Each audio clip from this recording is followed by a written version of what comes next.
use that Flavor in Your Ear remix. Like that would have been perfect. And then I was very tempted to just like maybe sample a little bit of it. But you know, all it takes is just it, and then they just pull the whole thing down. But just know, as the intro music is playing in my head, it's Craig Mack Flavor in Your remix. Same.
Good evening, everyone. I am your host, Jason Miles, and welcome to another episode of This is Revolution Podcast.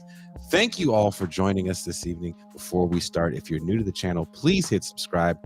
Don't forget to hit that notification bell so you're alerted whenever we go live, since we're constantly adding new shows and doing cross streams with other channels constantly. That said, if you enjoy what we do here at TIR, and don't want to make the yearly or monthly commitment, show your support with revolutionary merch. MT, can you bring the merch up on the screen real quick? Sure thing, Mr. J. We were supposed to work out your merch pitch. Oh. Yeah, I was not merch pitching this weekend. You weren't, but today is a new day. It's a new week. Do you have the merch pitch ready? Let me see if I can pull it up. It has to be your own special New York flair. Like you're selling bootleg Nikes at the barbershop. Oh, man. That said, if you enjoy what we do here, this is revolution, son.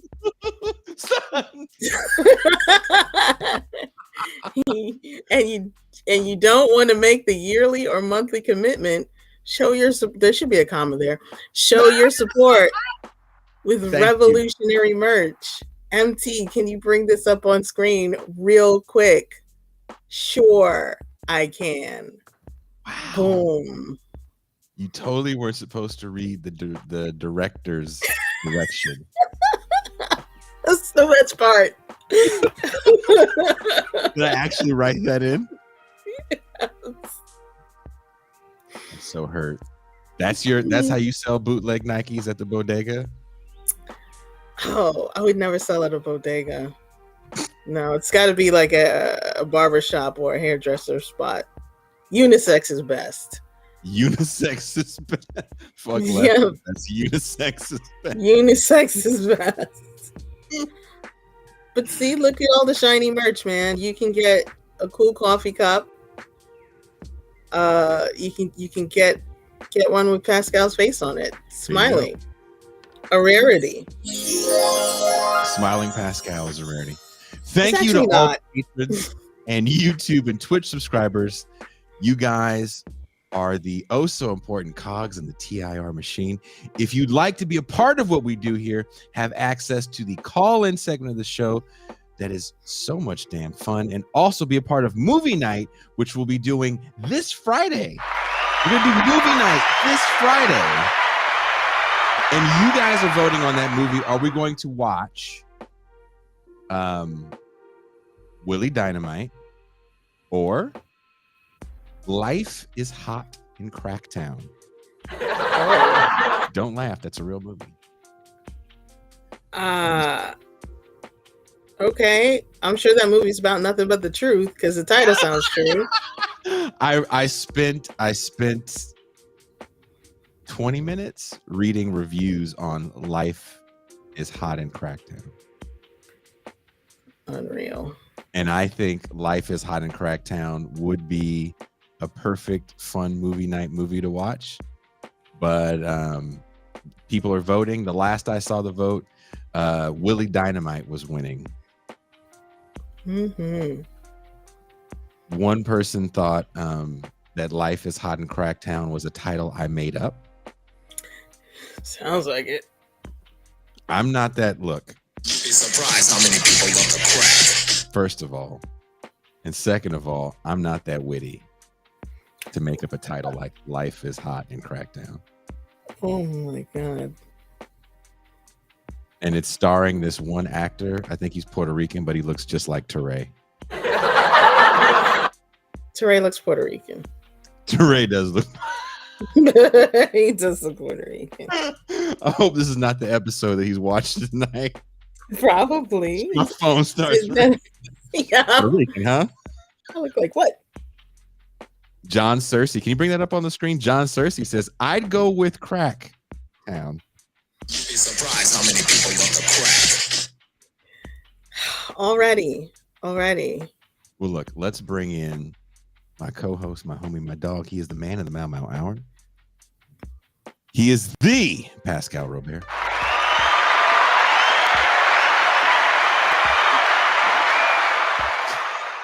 We're going Willie Dynamite, man. Willie Got to have vision, man. I want to know if our guest, as I think he's a little younger than us, so I don't think he's seen a lot of these blaxploitation movies from the early 70s. But Willie Dynamite is the most fictitious pimp scene I've ever seen in my life. There is no human in the world that talks like this. Maybe Young Thug. You think Young Thug would A come little to bit. He's, as the kids say, zesty. Zesty? Zesty. Is that what Willie Dynamite is? Is Willie Dynamite zesty? I guess he is, right? That's not Willie Dynamite. What's that pimp's name, Pascal? Do you remember what that pimp's name was? I forget, man. But his nails are perfectly manicured. Oh man, very vampire-esque. Like not even like the coke nail. He had all the nails. Like he just digs his hand in cocaine like this. So what about Huffy Bear? Huffy Bear? You mean? I think he means Huggy Bear. Huggy Bear. It's Huggy Bear. Huffy Huggy Bear was the character from Bear. Starsky and Hutch. Wasn't Huggy Bear the character from Starsky and Hutch? Huggy Bear, yes, was the character from Starsky, but Huffy Bear is a pimpy Care Bear. Okay. That's who Huffy Bear is. Well, look, enough of this quote-unquote tomfoolery. Oftentimes, leftist podcasts have academics and intellectuals speaking about the working class, but rarely do we get the working class on a show speaking about organizing. Our guest this evening, Richard Hooker, is the secretary, treasurer, and principal officer of Teamsters Local 623 for building shift at PHL Airport, UPS, and Greyhound. For over 100 years, Teamsters Local 623 has represented warehouse workers, UPS package car drivers, Greyhound ticket and baggage agents, among others, in the fight for a dignified life of all working people. MT, would you like to bring in our guest? Please welcome Mr. Richard Hooker.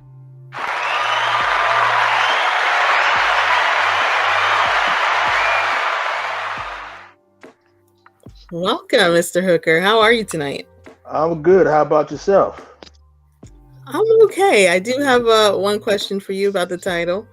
Don't be All mad. right. UPS is hiring. How do you Right, feel right. about that? Hey, it's a good title, man. UPS, come on out. Get you a union, good paying job, great benefits.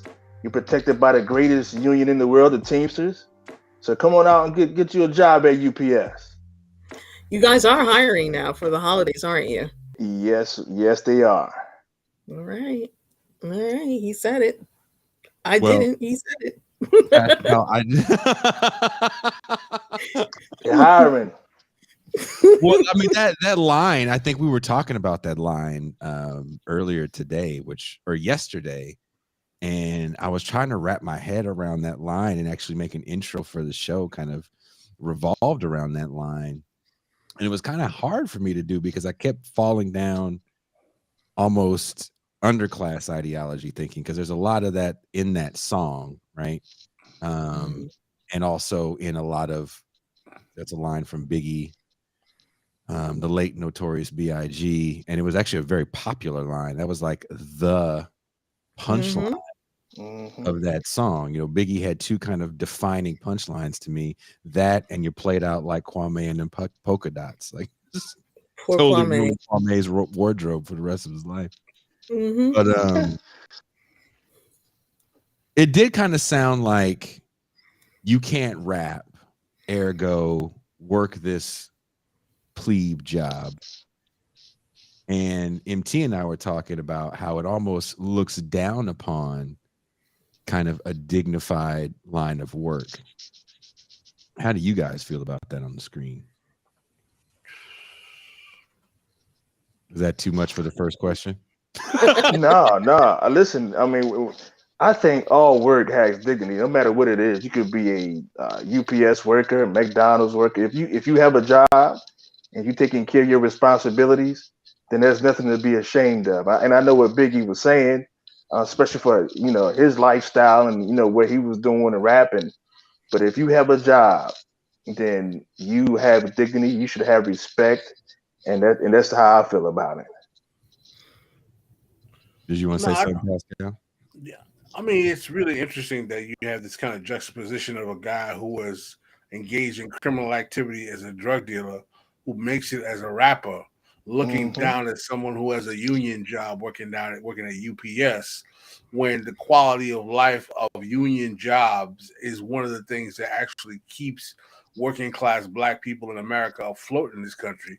And it is the threat to unionized labor that is one of the things that puts so many black people in threat in this country as well. And one of the reasons why I'm so happy to have Brother Hooker on this show today is that I'd like them to speak to the experience and the value of unionized labor as a working class brother in the area that he's in and where he lives, and how it distinguishes him from the precarity or the threat of insecurity that comes from having non-unionized labor threaten him all around in a country that does not value unionized labor. Yeah, so like you just said, I mean, especially as an African American, you know, uh, if you can do a lot more with a union job, no matter what color you are, because Mhm. a union job it sets the standard for whatever wherever you're at. So, and right now, UPS, they have a lot of non-union competition. The biggest, of course, is Amazon. Then you have FedEx and places like that.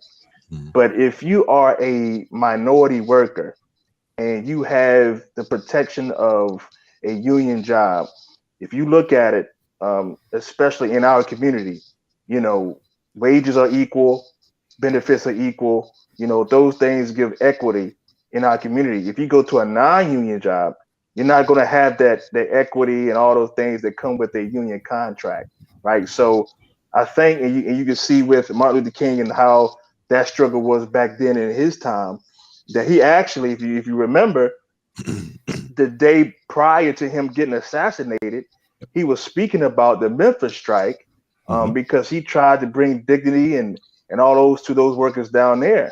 Garbage So collectors. say again, Garbage collectors in Memphis. right, Mhm. right, Yeah. right. So just look at how even back then up until now, the importance of union labor in our community. It's very, very important because it gives us some sense of equity with everybody else, with the larger community, our white brothers and sisters, everybody else. The same thing that they get on their check, I get on my check, and it's all because of that contract, that union contract. So it's very important to our community that we have these union jobs. Well, let's kind of expand on that a little bit. I watched an interview you did about a year or so ago on Jacobin, where you did mention the struggle for union rights, workers' rights, if you will, is also the same struggle that we had for civil rights. And to your point, to both of your points about Martin Luther King and that struggle with the sanitation workers, if people remember, a big reason why Martin Luther King and his movement picked up that strike was because people were literally dying, getting crushed in the back of garbage trucks because they weren't allowed to like seek shelter under certain houses and stuff like that when it was raining. And that's when you get the whole "I am a man" signs. If you guys remember those, that's literally where that comes from. That labor struggle, which is also part of a civil rights struggle.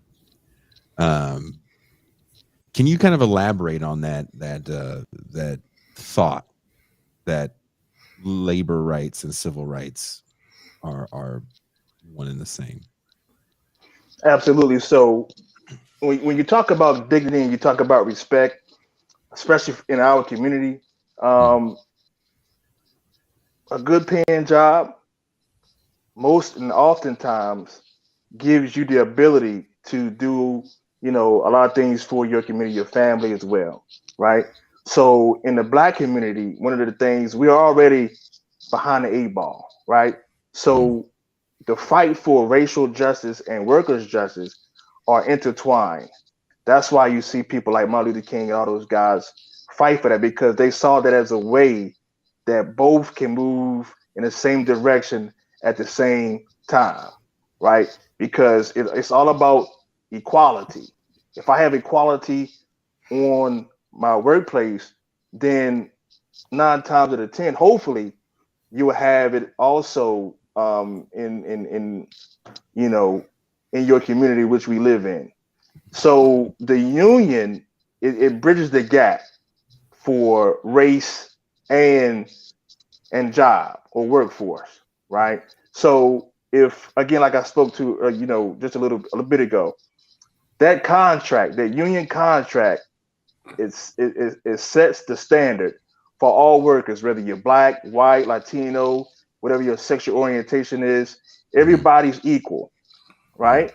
So that in itself, along with the whole racist, race, what we're going through right now with race, and then what we're going through with the work, it kind of puts everything in perspective. Because if I'm equal at work, then it should spill over into being equal um, within the racial class. But unfortunately, as we see, that's not the case. But I think if we have more and more minorities and more people of color, women, of course, if they get involved in the union, then you'll kind of see everything continue to move up at the same speed and the same rate and moving in the same direction. If that makes sense. Mhm. Pascal, do you want to add to that? I'll actually, I wanted to pivot to another question if you don't want Sure. to. Yeah. Richard, I want to ask you a question. One of the things that we talk about on this show is how black politics in America is a class politics. And it's when we mean the class politics, it's a class politics that mainly revolves around university pedigreed, middle class black, so petit bourgeois, professional managerial class black people.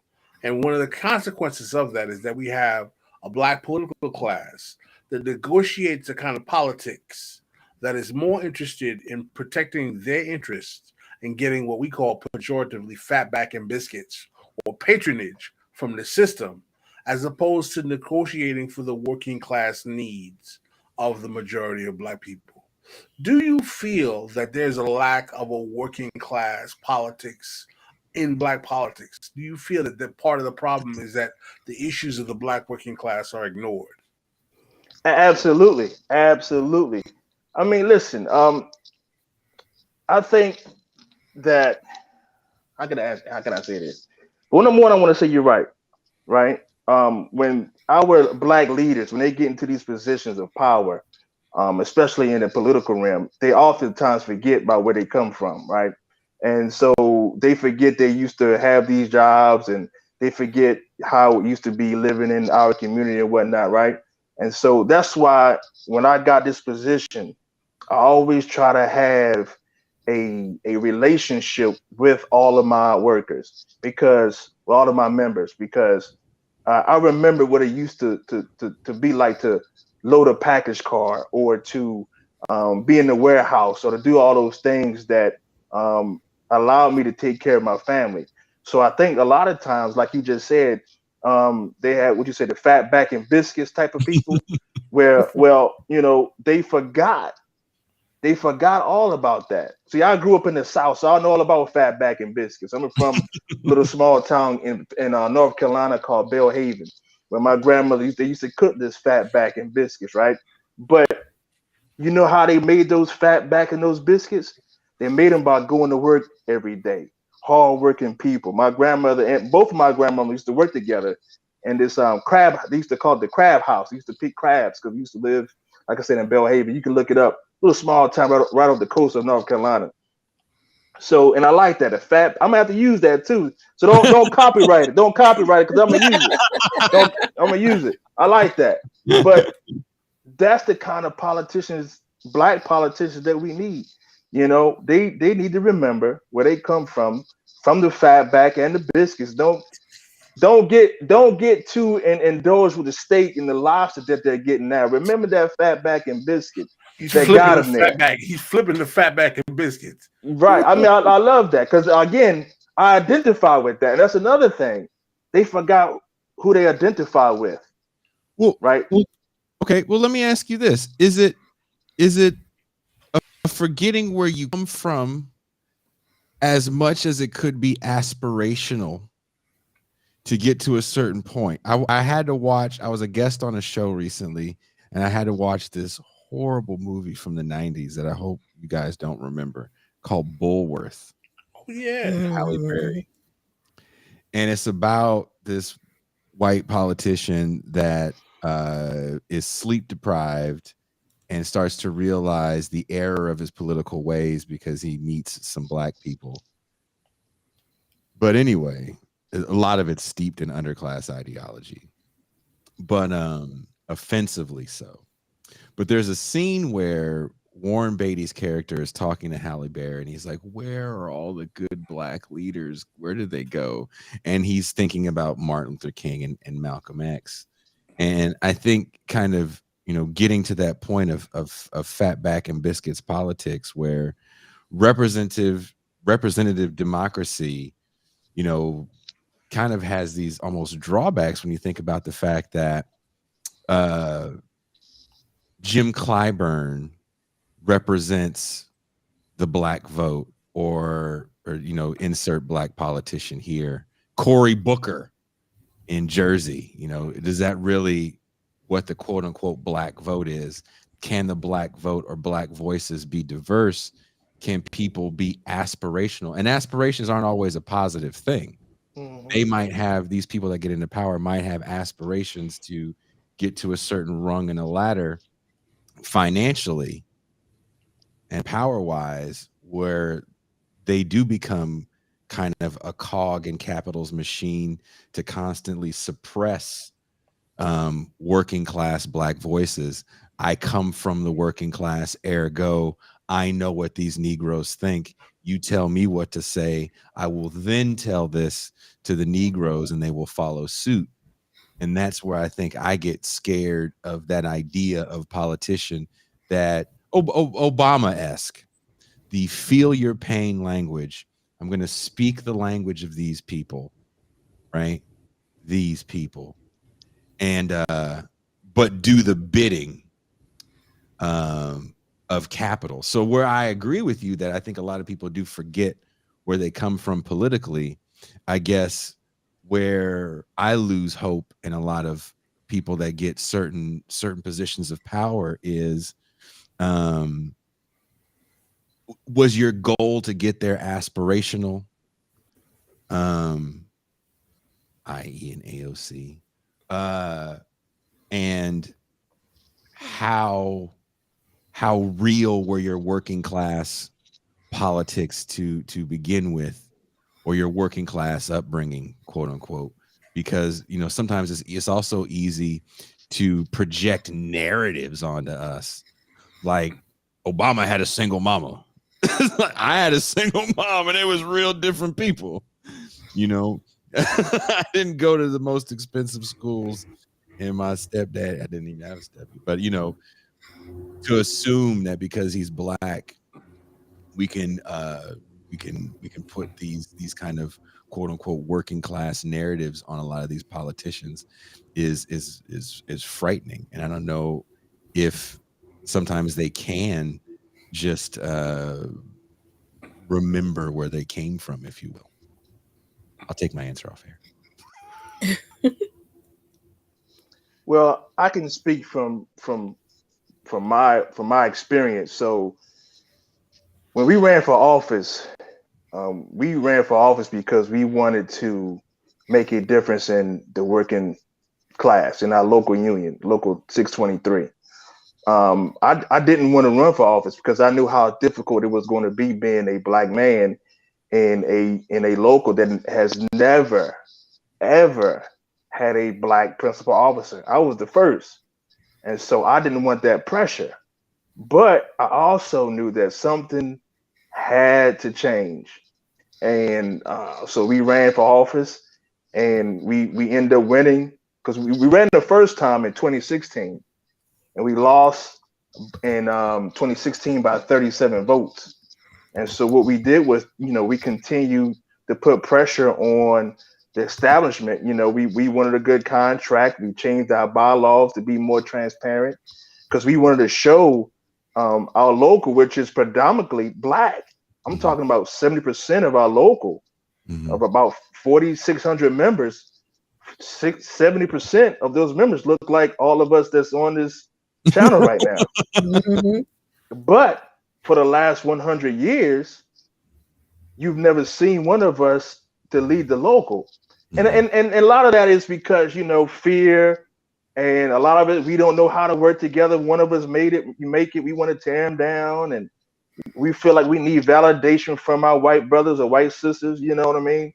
And so I'm guilty of that. So I had to really, really overcome that because I knew I was going to be under a microscope. Every little thing I did. I even went to our headquarters and was told some things. Well, hey, Hooker, they watch A, they watch B, they watch C.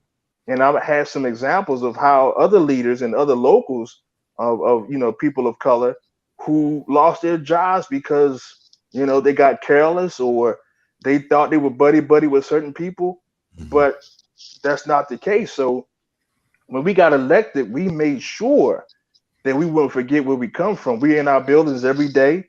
We talk to our members every day because we want them to know that they can still identify with us and we still identify with them because we know how it feels to load a truck. We know how it feels to drive a truck. We know how it feels to sort, like you was talking about earlier. We know all those things, and we still all those things. Just because we have these positions don't mean we are any different than our members. And I tell my members all the time, I'm still a rank and file person. I just happen to be the principal officer. So when I attack a certain thing or when I talk about an issue, I don't talk about it from a perspective of principal officer or secretary treasurer.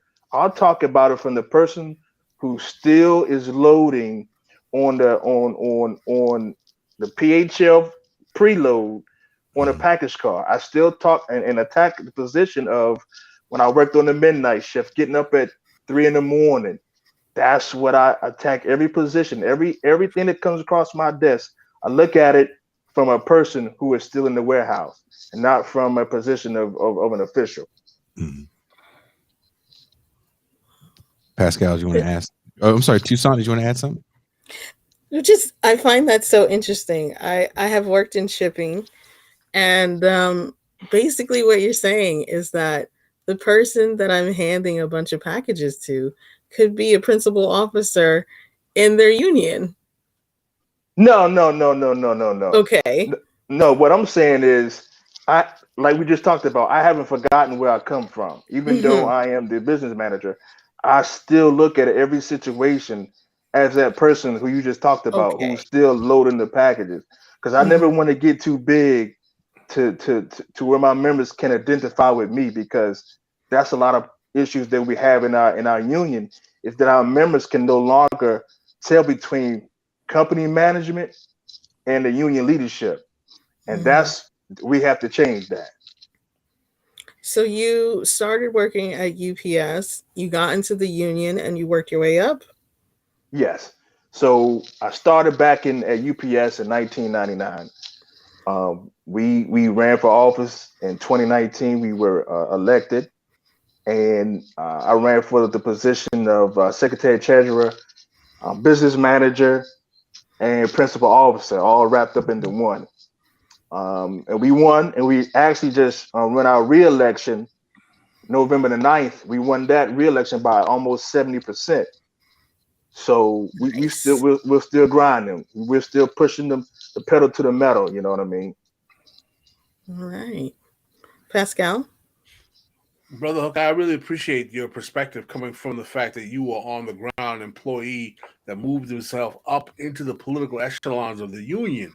But one of the distinctions I would make is between in electoral politics in the political sphere, when we're talking about political offices like Congress and municipal areas like the legislature, there's a lot of financial pressure from external forces, lobbyist groups, financial interests that put a lot of pressure on elected officials and politicians to unfortunately have to compromise their principles in ways that take them away from that vision where they are still concerned about the issues of the working class. And I'm not saying that it's impossible to maintain that adherence to what's going on with people in the grassroots. But one of the problems that we've had, particularly in the last 50 years, particularly in terms of black politics, is that it's been easier for the status quo forces to co opt our politicians than to get them to actually maintain their allegiance to the grassroots. Why do you think that is? Because they forgotten. I don't want to say they forgot where they come from. We talked about that, but at a certain point, you got to make a stand. Are you going to be for the lobbyist, or are you going to be for the people that put you there? Right? And you have to do some soul searching. Now I get the whole pressure, the money, the this and that. But if you do what you're supposed to do by the people that put you there, you will always be there. And I get it. And I know from where I'm at, I got a lot of pressure um from this international election that we just had. But I'm my members put me here, right? It's the members who I serve. And I think that's what the people in Congress, state houses, the mayors, city council members, they have to remember who put them there. And I get it. You need money, you need this, and you need that. But at a certain point, you gotta make a decision. What's important to you? Is it the lobbyists, or is it the people who put you there? And that's the way I approach everything. And I wish more politicians, because I don't like politics. If you talk to my members, they'll tell you I say that all the time, even though I'm an elected official, and I do understand politics has its place. But I think once people start getting, their eyes get big with the money, the prestige, the titles, the this, the that. They forget about the people, and you just can't forget about the people. You're gonna have to make some hard decisions. It may be a lot harder if you don't take the money from this group, or if you don't want to do it, get the endorsement from this group, or whatever the case may be. But you just can never forget about the people who put you there. That's just my view of it. Let me ask you another question, a follow up question.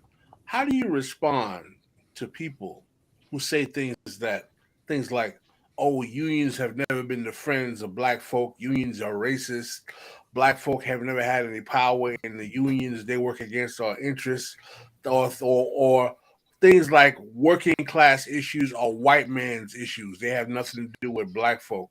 How do you respond to statements like that from people that you hear oftentimes, even within the political party that you may be a member of? Well, race is an issue in the unions. They are. Um, we just throw that out there. It is an issue when it comes to especially leadership. You can tell that there's a disconnect between minorities and leadership. The leadership is predominantly white, middle-aged white male. Right now, if you look at our Teamsters GEB, the board, the IBT International Executive Board, I believe it's 26, 28 positions. 2 women, 3 African Americans, and I believe 1 Latino. The rest, all white men. But when you look at the makeup of the union itself, predominantly about 60, probably 66%, close to 7%, they look like us, right? So, so when you hear statements like that, I can understand their sentiment, but I also understand and know that we can change that, but we all have to work together. When a person of color makes it in the leadership, we can't tear them down. We got to build them up. We got to help them out because, and no offense to our white brothers and sisters, no offense to them, but they don't understand our struggles. They're just not. The leadership should be a direct reflection of its members. You're not going to move forward in any way progressively if that doesn't happen. If the leaders don't identify with the workers and the workers cannot identify with the leaders, you're going to get stagnation. You're not going to get any engagement. You're not going to get any participation. And then we're going to have this big divide. So I can agree with some of that, what you just said, because I felt that way. And I experienced it in my, on my way up to this position, even now. When you go to our meetings, our joint council meetings, our conference meetings, there's nobody on these boards that look like me.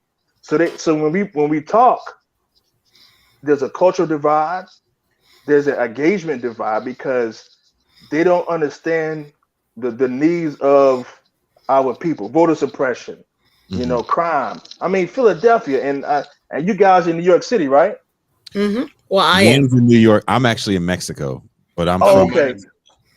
All right. So here in Philly, man, it's a war zone right now, right? Mm. So when one of our members, one of our principal officers, who's also a black woman, Dr. Cooper, she had a rally at her local union. She is she's the head lady, the principal officer of the principals union here, local 502. She had a gun rally at her local because there's been some violence at the schools here. Mm-hmm. Guess how many of our officers came to that rally? How many? Just me. The rest of our white officers, they're not there. And again, nothing against them, but they don't understand. Their members don't live in these areas. Mm-hmm. Like I said, 70% of my members look like us. They live in these areas, these high crime urban areas, right? Drugs, crime, they dodging bullets, getting to work, dodging bullets, coming home. They don't understand that. So when we talk about that in our spaces, they don't want to hear that. All they want to do is go, sit at the table, tell us what to do, boom, boom, boom, boom, boom. But okay. Go ahead. I'm sorry. No, I want to ask a question about that because that brings up to me a real interesting point. And should we bring in our other surprise guest of the evening, MT? Yes, Richard Hooker. No, let's do it. This is your life. We have a surprise cameo guest star appearance from someone who can vouch for you and let us know just how dope you are. Let's bring him in. His name is Paul. Oh, what's up, man? The best teacher on this side and the other side of the Mississippi. What's going on with you? I mostly came on to talk about the Vikings losing to the Cowboys like Oh, that. here we go. Here we Damn. go. That's fucked up, Paul. Man, Damn. I gotta That's a say, Finkelstein level of hate right there. man, that's ugly. That's ugly. That's you I was kicking somebody conflicted when they 'cause way down. on the one hand, I wanted the Cowboys to lose, but on the other hand, I was like, I could rub it in Richard's face if they win. So both Okay. sides. Is I Hooker see. is Hooker a Vikings fan? Yeah, I'm a Viking and a in that Bengal one. fan. Yeah. How did that happen? So real quick, I'll tell you because this is actually the 38th end of this week. This Thanksgiving, this Thursday, will be the 38th anniversary of my mother passing away. So my mother, she passed away from lupus when I was 5 years old on Thanksgiving. And so Ooh. you guys know that lupus, the color is purple. And so ever since I was a little kid, I just started liking the Vikings because they were purple. And then I just, just kept liking them because of that.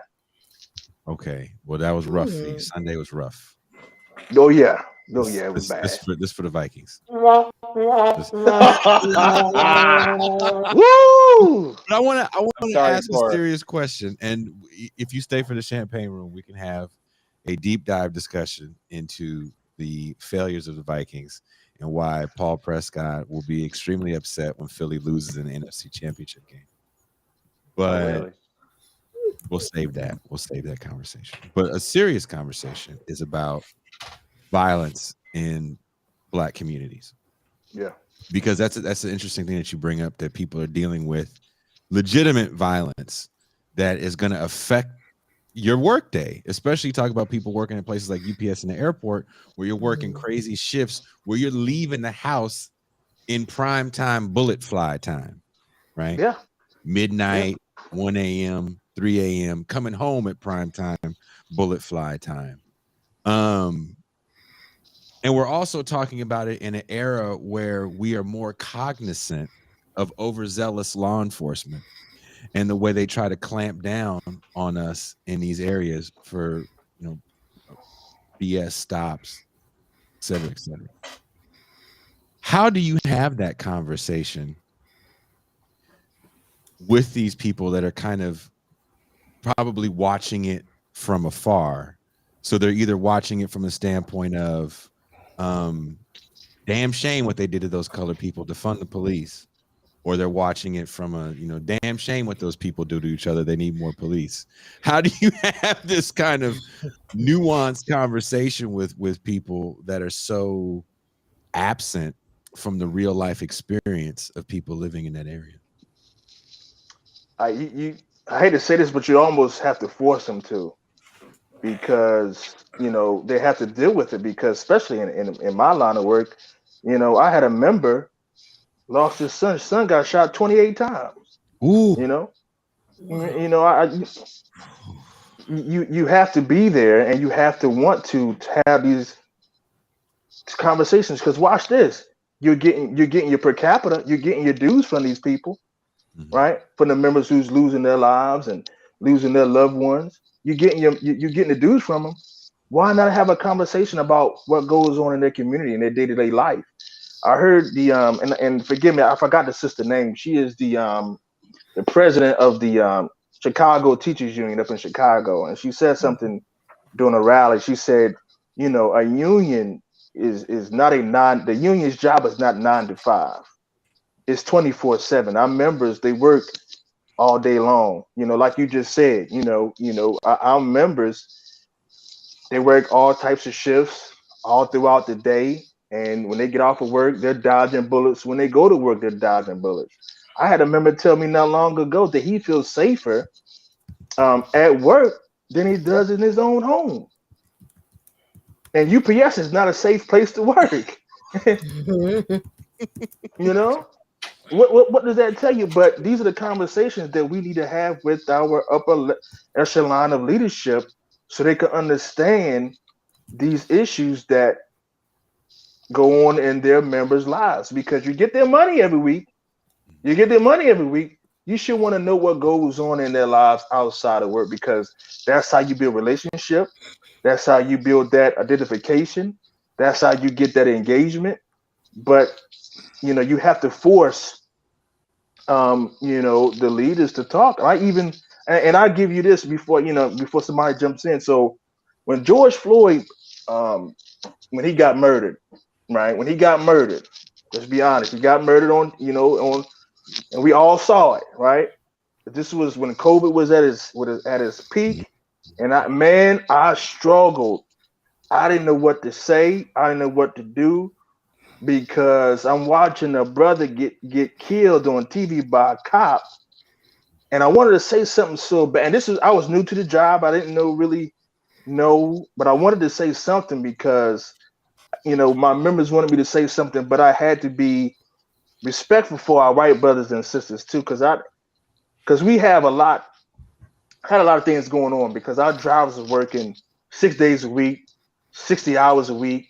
And, I actually had one driver call me, white driver, said, he was surrounded by some looters.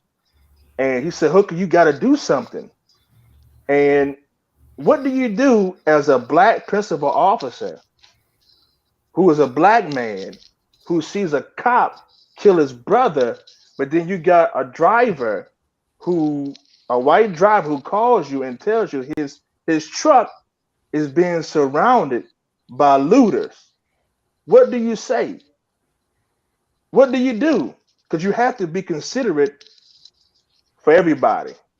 I'm hurt, I'm mad, I'm upset, but then I got a member who's also trying to get home to his family, but his truck is being surrounded by people of color. He's a white driver. What do you do? What do you say?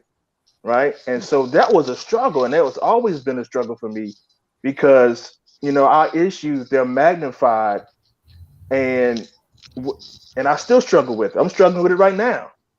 So yeah, that's heavy. I mean, it reminds me of Reginald Denny. If you remember the LA riots, he was the truck driver that got taken out of his truck and bashed up.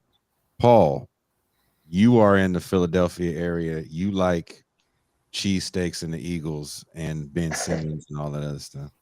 So I like Ben Simmons. Wait. Wait a minute.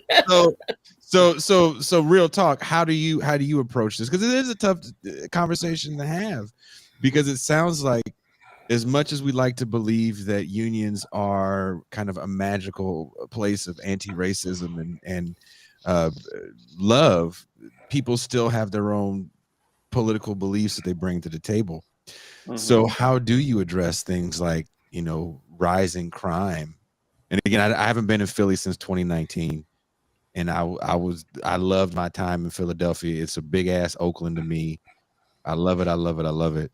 And I'm still trying to get that beef with Paul and Umar squashed. Wow. The beef that you started. Right. But how, like, all jokes aside, how do you have this conversation with coworkers that are very divorced, or leadership that is extremely divorced from an extremely frightening as someone who, not in a union environment, but I did work in a similar environment where when I was coming home at 3:00 in the morning after my shift, it was rough out there. So I know what it's like to come home in that environment. How do you have that conversation with oblivious leadership? I mean, I don't know if I'm the person to ask. I mean, I can't speak about this from the standpoint of being in union leaders. I'm not, or previously, as a teacher, I think it's kind of a different workforce and different kind of leadership. So I don't know. I mean, I think there is one natural entry point being in a union is, I think you can talk to people. I mean, I think even members who are upset about the violence, I think they have something about, like, if everyone had the opportunity of a union job, we could probably imagine that there would be less of this kind of violence. And during my campaign, when this would come up a lot, I found like that really was the thing that resonated the most, was talking to people about, actually good jobs being available to everyone as a way to, it's really not going to get addressed until that issue is really taken care of. But yeah, I mean, in terms of speaking to a leadership about it, I don't know. I mean, I think this is where it comes down to. This is where members really need to be organized in a way that they can make their voices heard to leadership. And this is, I mean, Richard, before he was in leadership, this was kind of the struggle he was involved in was, organizing members, making themselves heard. And if you reach a point where you feel like there needs to be new leadership, putting a slate together and running, if you think you can, represent members better. But I mean, I think it also just speaks to like when we're talking about unions, we're not just talking about what the leadership is like on its own or even just electing new leadership. I mean, I don't know, I wasn't able to listen before him, but there's new leadership in the Teamsters. That's cool and everything, but that won't mean anything if members are not involved and organized. So I think it kind of just speaks to that. I don't know. That was kind of a non-answer, but I can't. Well, can we all admit that it's a tough question? I always bring it up when I bring up this question, and I know you and Richard are a little younger, but the movie Colors that came out in 1988. There's a great scene in that.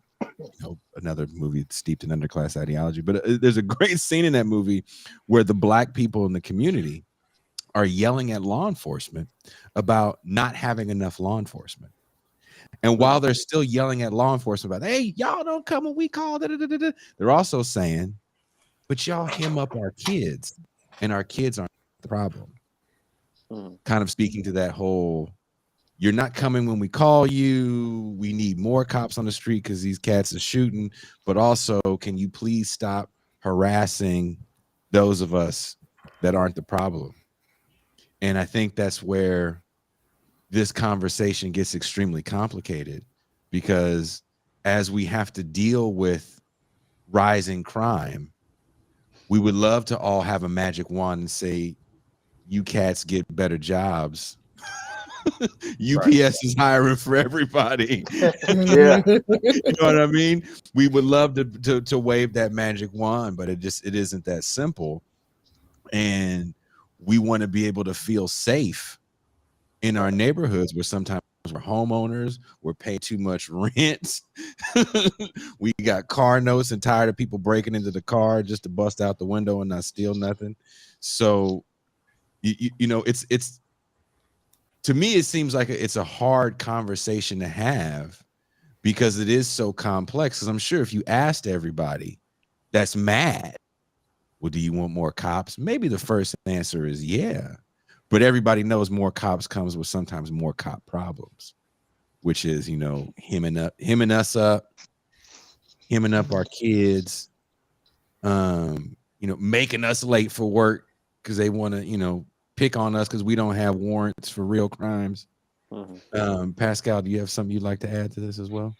No, I mean, it's a complicated question, brother. I don't have an immediate answer for that at all, particularly when you're dealing from how do you manage people who are making their livings in these environments, and how they're supposed to get around those questions. And I'm really interested in how Richard has dealt with those problems in the past, and his expertise in dealing with these kind of issues with his workers in Philadelphia who have suffered and been victims of violent crimes, particularly like when you deal with deaths, homicide, things of that nature. How do you make, I mean, not to sound trite, but how do you make your workspace a safe space for your people in that kind of environment? Well, when one of our members goes to this, I'm always available. We talk to the family, we help them as well as we can. Dealing with UPS and trying to make sure that our members are safe when they're in these environments, that's the problem right there. Because all UPS thinks about is getting the package off the truck, getting it delivered. They don't care if you're dodging bullets. Listen, we had drivers shot at, bullet holes in the windows. Then the company wants to tell the driver that they still have to continue to work. The driver is no condition to work. He doesn't know if the person is going to come back and try to finish the job. They don't know, but UPS doesn't care. And so we, as a union, we constantly have to fight them when these things happen. And our members appreciate that. When one of these happen, I talk to the member Make sure they're okay. If they need anything, listen, we got their back. If the company tries to discipline you because you don't feel ready, your nerves are not ready, because what you don't want to happen is to go back out there and you're still fearful of, you know, what could happen out there on the street, and then you have an accident, and then now you lose your job. But all UPS had to do is do the right thing. Hey, listen, we'll get somebody else out there. We'll get somebody to follow you, whatever the case may be. So a lot of the times, man, it's fighting with the company to create these safe spaces for our members. That's really a big fight right there. And those are safe and clean spaces too, right? Yeah. Because we of had COVID. we had a fight. I mean, listen, you would think that a company as profitable, as well known as UPS would always do the right thing.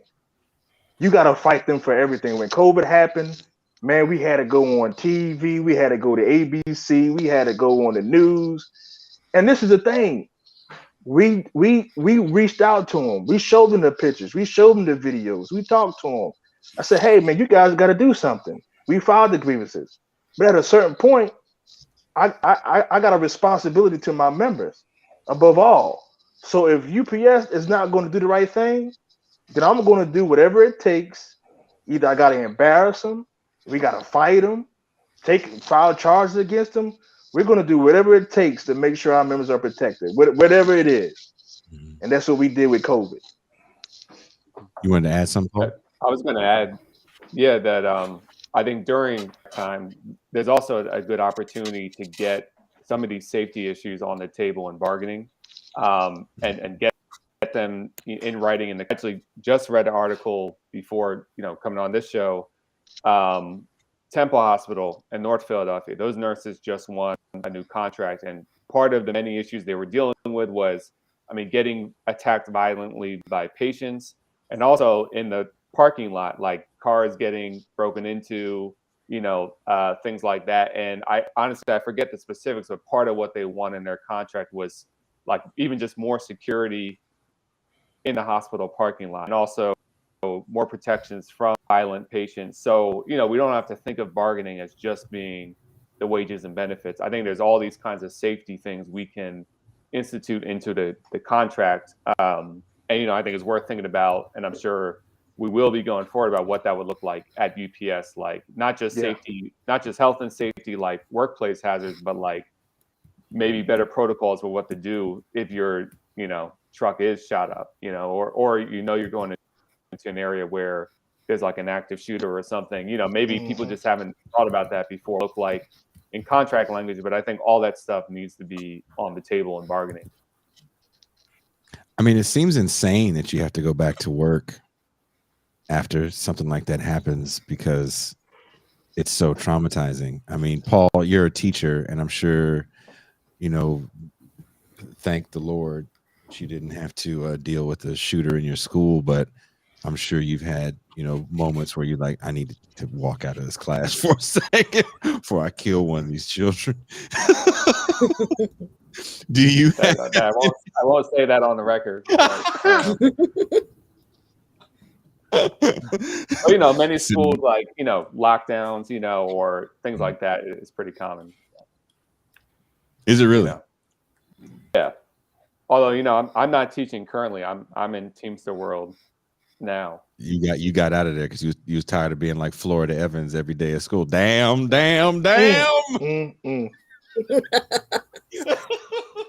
Not quite. Not quite.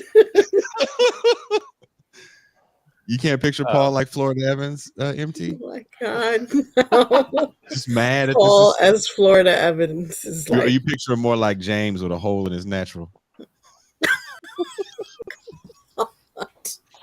Cool. Yeah, I think cul-de-sac haircut. Don't let Paul get the pool cue. Why is everyone ripping on me right now? Jason sets you up all the time when you come off. I don't know. I'm quiet. I'm like, yo, I don't know why I keep coming back. I got much love for Pyru Paul. Speaking of safety, Pyru Paul. Wow. I'm repping his set. He's Speaking revving of his safety, set. you're setting me up with beef with Umar, and I want to talk about safety. You know what? I need to, all right. I'm sorry, Paul. I'll take that Umar heat. Look, Umar. We coming for you, nigga. Oh, easy. He doesn't want that. Right. I like how he can do this all the way in Mexico. He can do this and he's safe. Right. And then I gotta deal with this. I'd be so mad if Umar knocked on Paul's door. Asking Paul if he overstands. Stop. Jesus. We did like Time out. 15 episodes about Kyrie and Black Israelites. 15. We got enough to worry about in the East Coast. I'm going to New York soon. Mm-hmm. Is there Black Israelites in Philly? Oh yeah. Yep. Every major city. Where are you now, Richard? I'm in Mayfair. I live in Mayfair section of the city. Okay. That's somebody said I'm trying to make everybody unemployed. That's not true. I want all these colored folks on the screen to have good jobs. Except Good paying jobs. Yeah.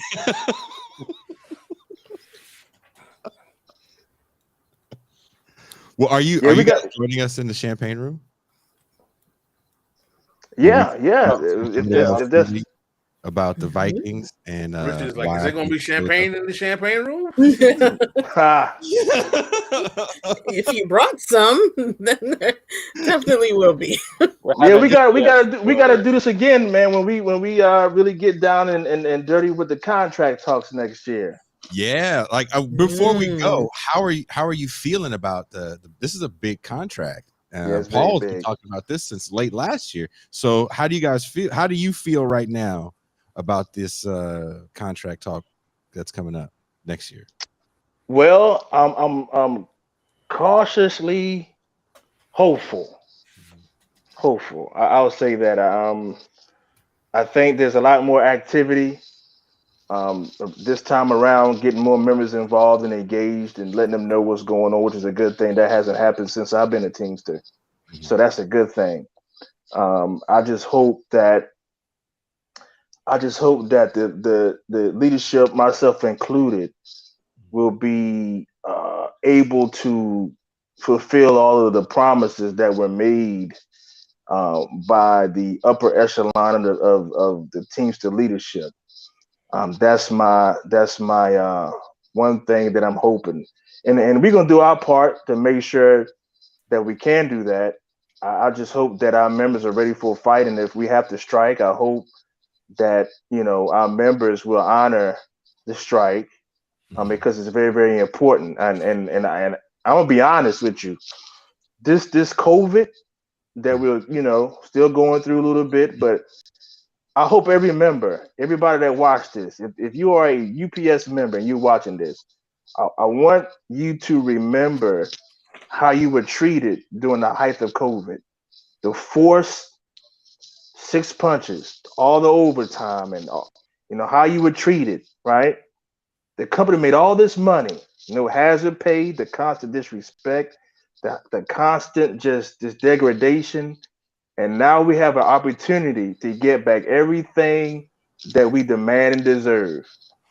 The company does not make anything without the workers. You can't go to the store right now and pick up something that UPS makes. They don't make anything. They don't manufacture anything. Their sole company is built on our labor. And if we don't stand for something, you're going to give it back to them. They're going to continue to take. They're going to continue because they're going to make money. They're going to make money. But we have an obligation to fight, right? Fight for what we demand and deserve. And the only way I can see this happening is if we go out on strike. I'm not saying that we want to, but if we have to, then we need to. We need to. All right. Well, thank you guys very much for joining us. We will be going into the bonus patron only champagne room. If you want to be a part of that, patreon.com/Bitter Lake presents. If you're listening to the show later, watching the show later, what didn't we cover? What didn't we address? Let us know in the comments. Tell us off. Tell us who you think would win in the Umar versus Paul contest. I would knock the floor with that Negro because I think he's all talk. He just just always want to look mad, but when it really comes down to it, he don't want that smoke. I said it. If he wants to smoke, he can come to Mexico. I'm in Rosarito, nigga. You think he coming? He ain't coming. You know why? He don't want it. Paul gonna rep his set till the end. Probably once every 2 months, I just randomly think about, oh shit, like all this stuff about Umar's up on the internet, and any day you find it, I can just get jumped at it, and then I forget about it, and then 2 months later, I'm like, oh shit, that stuff's still there. They're afraid to mess with you, Paul, because you don't watch the episodes where I lie and say that you are Max Julian's illegitimate son. I'll give everybody that was a lie. I'll give everyone a second to Google who Max Julian is. And Pascal has forgotten who Max Julian is. I know the Mac. What you talking about, man? Shade tree, nigga. Let's play with the hoes. You ain't no pimp. So that alone, Paul, that alone, you have such a free pass. That alone. Right. I feel so safe now. You should. And your walk should change a little bit too. You should fucking. What the people need. I already walk like that. You've only seen me all over West Philly, just walking like Sherman Hemsley.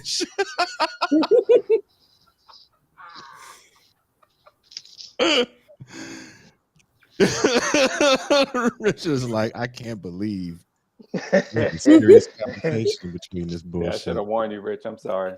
Yeah. No, it's all good, man. This ain't the Jackman show. No. No, it's not. Shout out to Kale. Oh yeah. Fool. Well, please join us with the Champagne Room. More of this silly stuff, but more serious conversations as well. Let's talk more about Philly. Let's talk more about organized labor. Let's talk about organized labor and Black folks. We got one of the best guys on to talk about that, Paul Prescott. Wait, hold on. Paul can come if Richard says it's okay.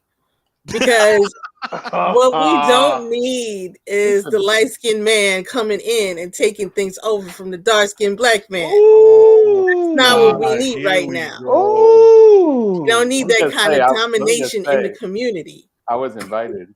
Let me just say.